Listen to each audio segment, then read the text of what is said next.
সাগর রুনির হত্যার বিচার চেয়ে সাংবাদিকদের মানববন্ধনে এটিএন কর্মীদের হামলা, কাল প্রতিবাদ কর্মসূচি। ফেব্রুয়ারি মাসে পদ্মা সেতু নির্মাণ কাজ শুরু, প্রতিশ্রুতি পূরণে ব্যর্থ হলে দায়িত্ব ছেড়ে দেওয়ার ইঙ্গিত ওবায়দুল কাদেরের।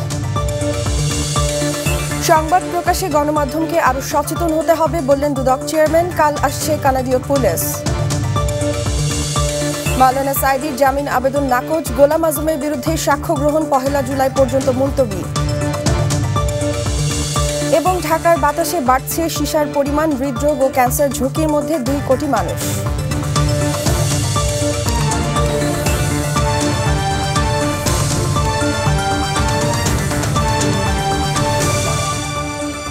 আসসালামু আলাইকুম। দিগন্ত নিউজ আওয়ারে ভার্চুয়াল স্টুডিও থেকে সবাইকে স্বাগত জানাচ্ছি। আমি তাজকিয়া বিনতে নাজিব এবং নিউজ স্টুডিওতে সঙ্গে আছি আমি শফিক রায়হান। শুনছিলেন ফ্রেশ সিমেন্ট শিরোনাম।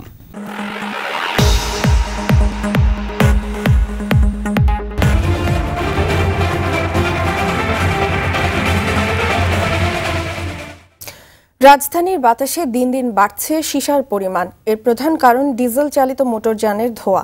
আর এতে করে আয়ু কমে যাওয়ার পাশাপাশি হৃদরোগ ও ক্যান্সারের ঝুঁকি নিয়ে বাস করছেন রাজধানীর 2 কোটিরও বেশি মানুষ। এদিকে বাতাসে সীসার পরিমাণ কমাতে না পারলে বিকলাঙ্গ শিশুর জন্ম ও মৃত্যু হার কমানো যাবে না বলে শঙ্কা বিশেষজ্ঞদের। আরও জানাচ্ছেন গাজী আক্তার পারভেজ। এভাবেই মোটরযানের কালো ধোঁয়া আর কলকারখানার বিষাক্ত ধোঁয়ায় ক্রমাগত ভারী হয়ে উঠছে ঢাকার বাতাস। অথচ শহরের ব্যস্ত মানুষগুলোর সেদিকে যেন কোনো হুঁশই নেই। প্রতিনিয়ত এই বিষাক্ত ধোঁয়া নিঃশ্বাসের সাথে ঢুকে পড়ছে আমাদের ফুসফুসে। এতে করে অ্যাজমা, সাইনোসাইটিস, হৃদরোগ ও ক্যান্সারের মতো দুরারোগ্য রোগে আক্রান্ত হচ্ছেন রাজধানীর মানুষ। কফ, কাশি, সর্দি, হাঁচি, হাঁপানি রোগ, ক্রনিক ব্রঙ্কাইটিস, যেটা সিওপিডি হলো এমফাইসিমা, লাং ক্যান্সারের সত্যিকার অর্থে প্রাথমিক স্টেজে যদি আমরা এটা না ধরতে পারি তাহলে এটা সারা দেশে ছড়িয়ে পড়ে। এই ভয়াবহ ক্যান্সার কিন্তু এই কালো ধোঁয়ার পরিবেশ থেকে সৃষ্টি হয়। কার্বন মনোক্সাইডের জন্য হৃদযন্ত্রের ক্রিয়া বন্ধ হয়ে একটা রোগীর মৃত্যুবরণ করতে পারে। কালো ধোঁয়ার বিরূপ প্রভাবে সবচেয়ে বেশি ঝুঁকিতে রয়েছে শিশু ও গর্ভবতী মায়েরা। সবথেকে কম ক্ষতি সাধন যেটা হতে পারে সেটা হচ্ছে বিকলাঙ্গতা হওয়া, এবং সবথেকে বড় ক্ষতি সাধন যেটা হতে পারে শিশুটি জন্মগ্রহণ করছিল তার মৃত্যু ঘটতে পারে। 1996 সালের এক সমীক্ষায় দেখা যায় প্রতি ঘনমিটারে 463 ন্যানোগ্রাম সীসা নিয়ে দূষিত বাতাসের বিপজ্জনক অবস্থার শীর্ষে ছিল ঢাকা।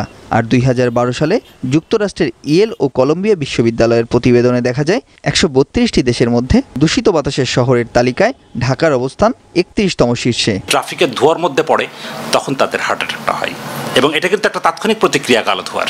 এটা থেকে পরিত্রাণ পাওয়ার জন্য সমাজের সব শ্রেণীর মানুষের, সব শ্রেণীর গোষ্ঠীর জনবলের একটা দায়বদ্ধতা আছে। সচেতনতা বৃদ্ধির জন্য প্রচার চালাইতে পারে, ছাত্রছাত্রীদের মধ্যে সচেতনতা বৃদ্ধি করা, পাড়ায় পাড়ায় মহল্লায় ক্যাম্প করা। অবস্থার পরিবর্তন না হলে নগরবাসীকে বিকলাঙ্গ শিশুর জন্ম দেওয়ার পাশাপাশি মস্তিষ্কের ভয়াবহ রোগে আক্রান্তের সংখ্যা থেকেই যাবে, এমন মত স্বাস্থ্য বিশেষজ্ঞদের। তাই ঢাকার বাতাস দূষণমুক্ত করা এখন সময়ের দাবি। গাজী আক্তার পারভেজ, দিগন্ত টেলিভিশন, ঢাকা।